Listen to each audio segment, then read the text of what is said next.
تو قوت کے ذریعے عقیدے کو تحفظ ملتا تھا، قوت کے ذریعے دین کو تحفظ ملتا تھا۔ وہ قوت بھی نہ رہی،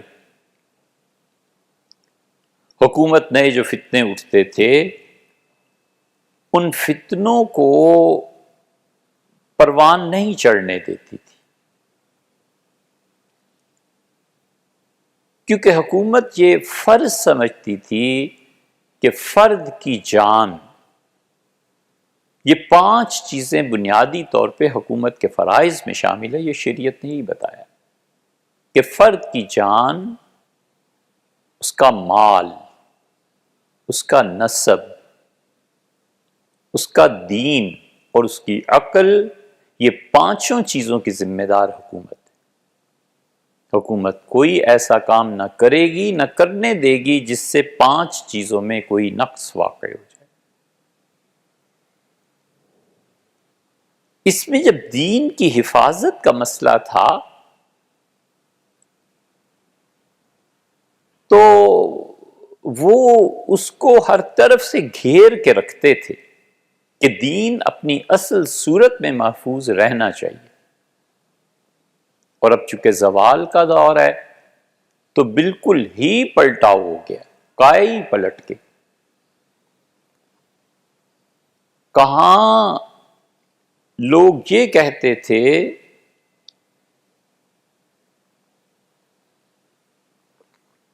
یہ مولانا عبدالعزیز صاحب پرہاروی رحمۃ اللہ نے ایک جگہ لکھا ہے، یہ ایک جملہ کسی مولوی کے پاس لے جاؤ اور آج جو پڑھے لکھے ان سے کہو اس جملے کا مطلب حضرت سمجھا دیں، اور سمجھا دیں تو دوبارہ علم کی سند حضرت کو دی جائے۔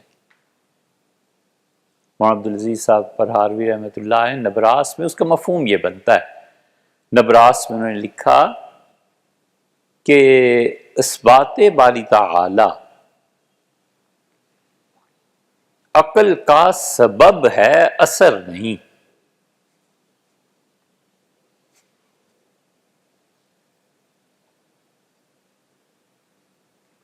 بیٹھے رہو۔ اثبات باری تعالی، اللہ تعالی کو ماننا، یہ عقل کا سبب ہے۔ خدا کو مانے گا تو عقل آئے گی۔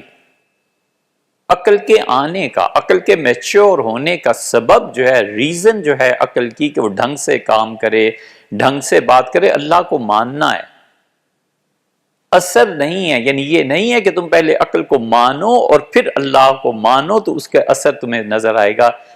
عقل کے ماننے کی وجہ سے خدا کو مانو گے۔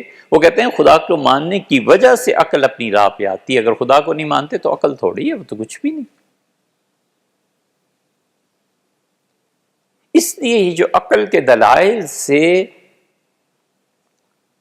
اثبات باری تعالیٰ کی کوششیں کرتے رہتے ہیں نا، ٹھیک ہے، ہوتا ہی ہے، شروع سے چلا آیا ہے عقلی دلائل سے، لیکن ایک حد ہے، بس اس سے زیادہ بات نہیں کی جا سکتی، اس لیے کہ دلائل سے عقل انسانی خدا جیسی ذات کی اور صفات کی بحث کرے، سبحان اللہ، یہ تو بالکل ایسے ہے جیسے ابن خلدون کے بقول کہ وہ سنار کا ترازو لے کے اور دنیا کے سب سے بڑے پہاڑ کو تولنے چلیں، ایک کپ یہ لے لے مگ اور کہے کہ دیکھوں کہ بحر الکاہل میں کتنا پانی ہے، تو سوائے دیوانگی کے کیا ہے؟ علامہ اقبال سے کسی نے پوچھا کہ اللہ کے ہونے کی دلیل،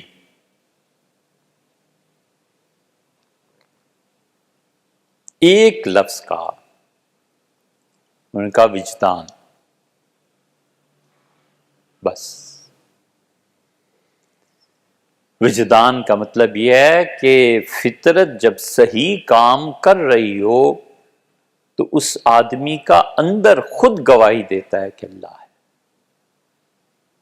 بس وجدان، ورنہ عقل کے دلائل وہ پھر کرتے رہو بیٹھ کے، ہندی کی چندی۔ نتیجہ اس کا یہ نکلا کہ وہ جو فطرت اپنی جگہ پر قائم تھی، اس فطرت نے دو چیزوں کو سیٹ کر دیا تھا۔ علم ہمارے دور میں حاصل ہوتا ہے یا حواس سے یا مشاہدے سے، اور کوئی ذریعہ نہیں رہ گیا۔ اور ان کے عقیدے نے ان کے علم کو اور حواس کو صحیح مقام پہ متعین کر دیا تھا۔ حواس صحیح کام کرتے تھے، چھٹی حس بھی صحیح کام کرتی تھی، خواب بھی ٹھیک آتے تھے، اور اللہ سے ملنے کا شوق اور خدا کی زیارت یہ اتنی غالب تھی کہ لوگ اس شوق میں مجذوب ہو جاتے تھے۔ اب کوئی مجذوب بھی نظر نہیں آتا، شہروں کے شہر پھر جاؤ، مجذوبوں سے بھی خالی ہو گئے۔ وہ جذب اتنا کامل تھا کہ خدا کی تجلیات پڑتی تھیں، اس طلب پہ سیرابی کی جاتی تھی، اور وہ آدمی اپنے حواس سے نکل جاتا تھا۔ یہ چیز ہوتی تھی اور وہ بھی نہ رہی۔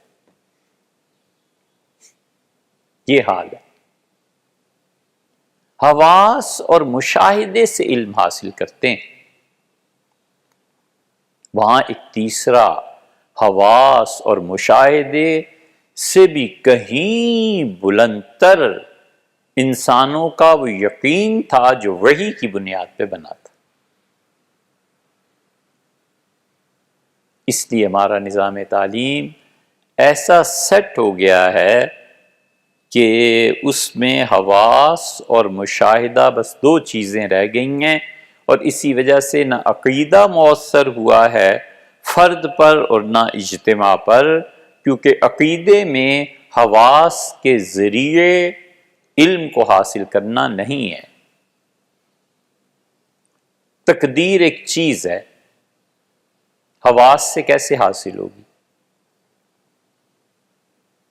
اللہ تعالی کی ذات، اس پہ ایمان،